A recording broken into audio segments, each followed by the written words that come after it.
नमस्कार रीडर्स, सारांश book blog में आप सबका स्वागत है। आज की किताब का नाम है नास्त्रैदामस की भविष्यवाणी। आज हम देखेंगे इसका रिव्यू और सारांश। आइए तो देखते इसके रिव्यू में क्या है। नास्त्रैदामस एक ऐसी शख्सियत है जो अपने ज़माने में भी प्रसिद्ध थे और अभी तो वह अपने मरने के 400 सालों बाद भी उससे कई ज़्यादा प्रसिद्ध है। ऐसा क्या किया है इन्होंने जो वह उनके मरने के इतने सालों बाद भी प्रसिद्ध और प्रसिद्ध ही होते जा रहे हैं। आइए तो उनके बारे में कुछ जानकारी हम आपके साथ शेयर करते हैं। नास्त्रैदामस ने अपने बारे में कुछ नहीं लिखा, उनके शिष्य की लिखी किताबों से उनके बारे में जानकारी मिलती है।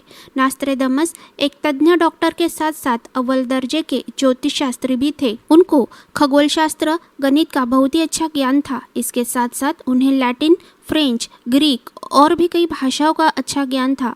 उन्होंने अपने इस ज्ञान के आधार पर दुनिया में घटने वाली बहुत सी घटनाओं की भविष्यवाणियां की है, जिसमें से बहुत सारी सच हो चुकी है, जो इतिहास के रूप में, घटनाओं के रूप में दर्ज है। नास्त्रैदामस ने उनकी मृत्यु के कई सालों बाद तक होने वाली घटनाओं का विवरण जस का तस लिख कर रखा है। यही उनका सेंचुरीज नाम का ग्रंथ है, जिसमें हर एक अध्याय में उन्होंने 100 चतुष्पदी यानी 4 लाइन की कविता लिखी है। उन्होंने 100 कविता, हर कविता में 4 लाइन का एक अध्याय, ऐसे उन्होंने 10 अध्याय लिखे हैं। 11वां और 12वां अध्याय अधूरा है। हो सकता है कि वह इसके पहले ही स्वर्ग सिधार गए हो, ऐसा लेखक और बाकी समीक्षकों का मानना है। इस किताब में लेखक ने नास्त्रैदामस का परिचय दिया है तथा उनके द्वारा लिखित ग्रंथ सेंचुरीज, जो ओरिजिनली फ्रेंच और अन्य भाषाएं मिलकर लिखा है, उसके बारे में जानकारी दी है। इस किताब को प्रोफेसीज ऑफ माइकल नास्त्रैदामस इस नाम से भी जाना जाता है। उन्होंने इस किताब में जो भविष्यवाणियां लिखी है वह उनके कौन से शतक की है और कौन से नंबर की चतुष्पदी से ली है, इसका उन्होंने ब्यौरा दिया है। मराठी अनुवाद के साथ साथ उस पहेली के साथ जुड़ी घटनाओं का भी लेखक ने बहुत अच्छा विवरण दिया है। अलग अलग समीक्षकों ने अलग अलग घटनाओं के साथ उनका संबंध बताया है। लेखक ने इन चीज़ों को समझाने के लिए अपनी तरफ से बहुत अच्छी कोशिश की है। आइए अब लेखक का परिचय आप लोगों से करवाया जाए, ताकि उनके शैक्षणिक योग्यता का स्तर किताब पढ़ते वक्त आपको महसूस हो। वैसे उनके बारे में विस्तार से जानकारी आपको किताब के शुरुआत में ही मिल जाएगी, फिर भी उसका संक्षिप्त रूप हम आपको बता देते हैं। डॉक्टर सुरेशचंद्र नाडकर्णी, इनका जन्म 24 दिसंबर 1929 को हुआ। उन्होंने पुणे के वाडिया कॉलेज में प्राणी शास्त्र विभाग में 20 साल से भी ज़्यादा पढ़ाया है। उन्होंने 10 से 12 साल तक सांप और कीटकों पर अध्ययन करके जूलॉजी पर 15 से ज़्यादा किताबें लिखी है। वे बहुत सारे खेलों में पारंगत थे। उन्हें बहुत सारे सम्मान मिले। मराठी, हिंदी, उर्दू, अंग्रेजी, इन चारों भाषाओं में क्रिकेट कमेंट्री करने वाले वे अकेले ही समीक्षक थे। उन्होंने संगीत गायन भी सीखा, अलग अलग वाद्य यंत्र बजाना सीखा। उन्होंने काव्य और ग्रंथ दोनों लिखे। उन्होंने फल ज्योतिष, हस्त सामुद्रिक, हस्ताक्षर, इनका ज्ञान होने के साथ साथ वे बेहतरीन फोटोग्राफर भी थे।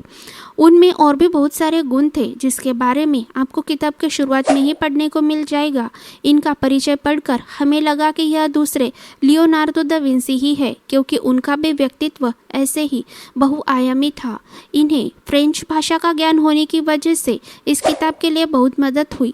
नास्त्रैदामस की यह बुक ओरिजिनली फ्रेंच भाषा में लिखी है, जिसके लिए पुराने फ्रेंच भाषा का ज्ञान होना आवश्यक था। प्रस्तुत किताब के लेखक है डॉक्टर सुरेशचंद्र नाडकर्णी, प्रकाशक है मेहता पब्लिशिंग हाउस, पृष्ठ संख्या है 136, उपलब्ध है अमेज़न पर। आइए तो देखते हैं इसका सारांश। नास्त्रैदामस फ्रांस में रहते थे और ज्यू धर्मीय थे, इसीलिए शायद उन्होंने अपनी भविष्यवाणी में हिटलर के नाम के साथ भविष्यवाणी की है। बाकी सारा इतिहास तो जग जाहिर है।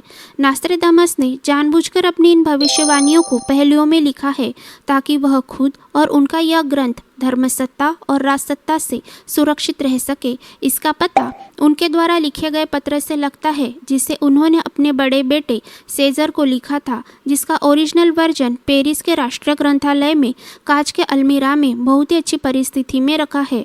उन्होंने अपना यह ग्रंथ पहेलियों में लिखा, ताकि कोई साधारण मनुष्य इसे न समझ पाए। जो भी इसे समझेगा वह अव्वल दर्जे का बुद्धिमान होगा। वैसे भी नास्त्रैदामस ने अपने दिव्य दृष्टि से यह देख लिया था कि आगे आने वाली पीढ़ियां बहुत होशियार होगी और उनके विचार बहुत प्रगल्भ होंगे।